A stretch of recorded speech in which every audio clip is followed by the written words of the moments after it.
this is Rainey from Oh So Simply. Today, we're going over how to change a diaper. Now, this may sound simple, but I'll also include the pros and cons of cloth diapers and what I include in my diaper bag. So, let's get started. First of all, get everything ready. Make sure the wipes are open, the new diaper is open and ready before you even undo the onesie. Doing steps 1 through 4 quickly will keep the baby from peeing on you. This typically happens as a reaction to the fast change in temperature, so watch out. Pro tip: never leave the baby on the changing table alone. How to change a diaper, step by step. Number 1, undo the old diaper. Number 2, wipe from front to back. Make sure the bum is last. This will prevent UTIs. You may have to do it a few times if they've pooped to clean it well, and make sure to get in between all of their little chubby rolls.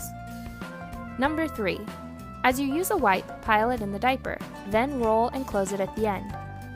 Number 4, put the new diaper under their bum.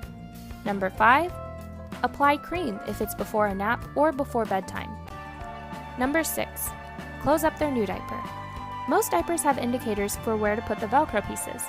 If the diaper doesn't have those, leave about a thumb of space in between the 2 straps. Number 7, roll up the old diaper and toss it in the bin. I prefer using a diaper genie to help eliminate the smell. Number 8, use hand sanitizer.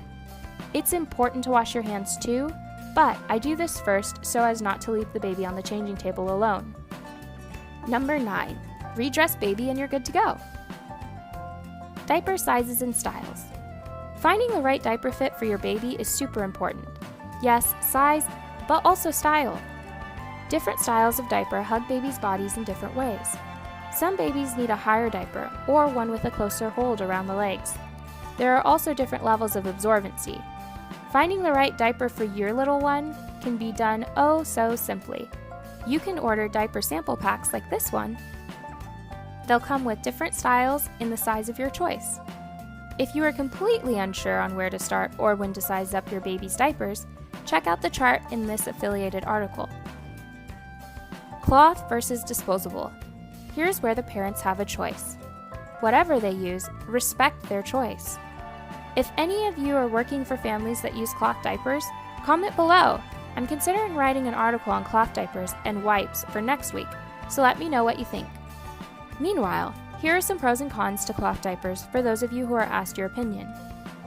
Cloth diapers are reusable, cheaper in the long term, come in cute styles, lower risks of allergic reactions because of the natural materials used, and they keep baby comfortable.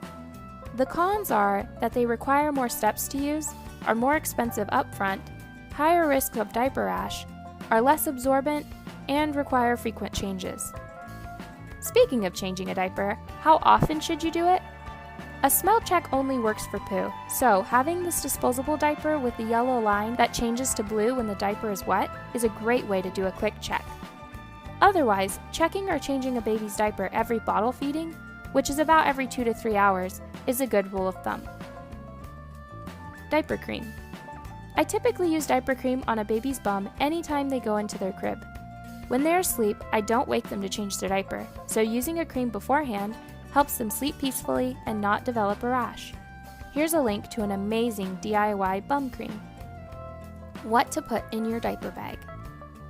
Here's what I put in my diaper bag. All of these have affiliated links, so feel free to click them for a fast, easy checkout on Amazon. I include a changing pad. One like this can hold your diapers, cream, and wipes.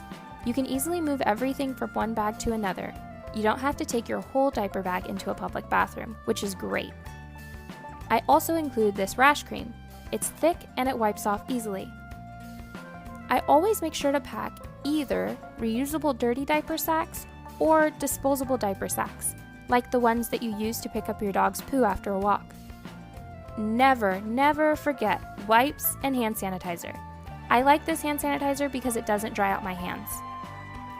Pro tip: always pack a change of clothes. You never know when they'll have a blowout. There will be more how-to articles coming up in the weeks to follow, so check back at ohsosimply.com every Friday and follow us on social media at OS Simply.